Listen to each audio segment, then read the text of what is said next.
Okay, so this is to insert a SketchUp piece of furniture into Revit. And first, what you have to do is you have to download, obviously, a SketchUp piece of furniture. Open in SketchUp. Now, it's very important that you actually save this as a lower version of SketchUp because for some reason, Revit can only take a lower version of SketchUp. So I'm just going to go ahead and rename this, save it to my desktop, and I'm just going to call it Furniture version 8, just so I know that this is version 8. And I like to save it as SketchUp version 8 because it's probably the most compatible. Okay, so here's a piece of SketchUp furniture, and it's now saved as a version 8 SketchUp. So you can go ahead and close out of that. So here's my version 8 SketchUp. And then in your 3D Revit, what you want to do is you want to go to Massing Insight, In Place Mass, just hit close on that menu, whatever message came up, just close it, and go ahead and just call it anything. I'm just going to call it Furniture 3D, hit OK. So now you're going to be in this mass editing interface, so everything's kind of grayed out, right? What you want to do is you want to click Insert, Import CAD,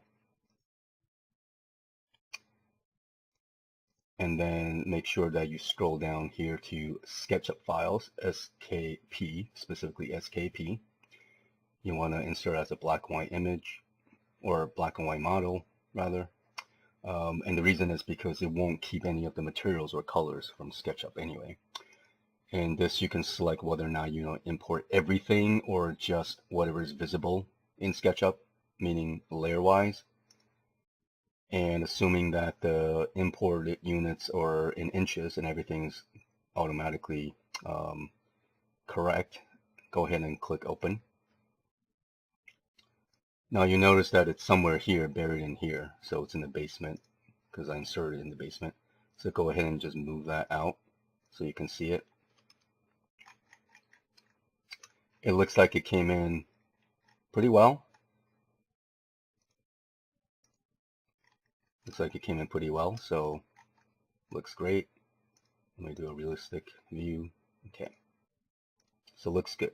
Go ahead and click Finish Mass up here, and now this is an actual piece of furniture that's in a Revit. And the way you can color this is you go to Manage Materials, and you could go ahead and create a material.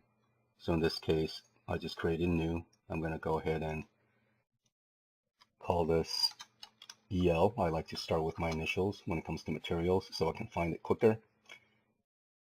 And then I could call it Furniture Top.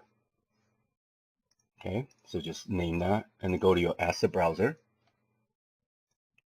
Appearance Library. Assuming this is wood, I'm just going to pick one of the wood materials, maybe like a dark bamboo or something. So double click on that. It'll actually inherit the properties here. Hit apply. Okay. After the materials is there in your materials library, what you want to do is you want to paint it. So, and that's under the modify menu. This right here is paint, and this applies a material to the surface of an actual element. So click on paint, and here's my EL Furniture Top. Now I'm just going to switch the display to realistic so I can kind of see what I'm painting. Okay, so here it is. I'm actually just painting it directly onto a model that I just imported from SketchUp.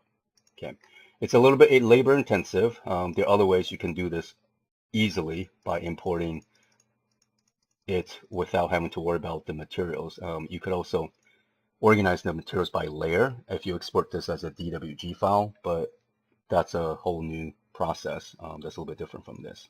Okay, so what you have to do now is you actually have to spend some time literally painting each surface.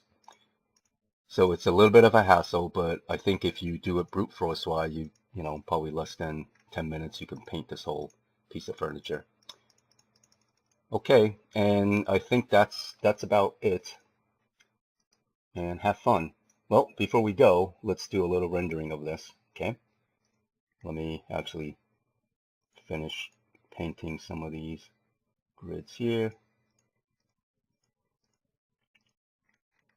And let's do a quick rendering.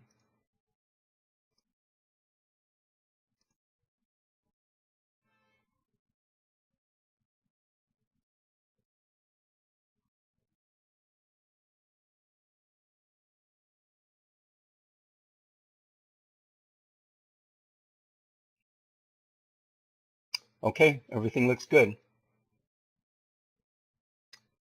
Take care.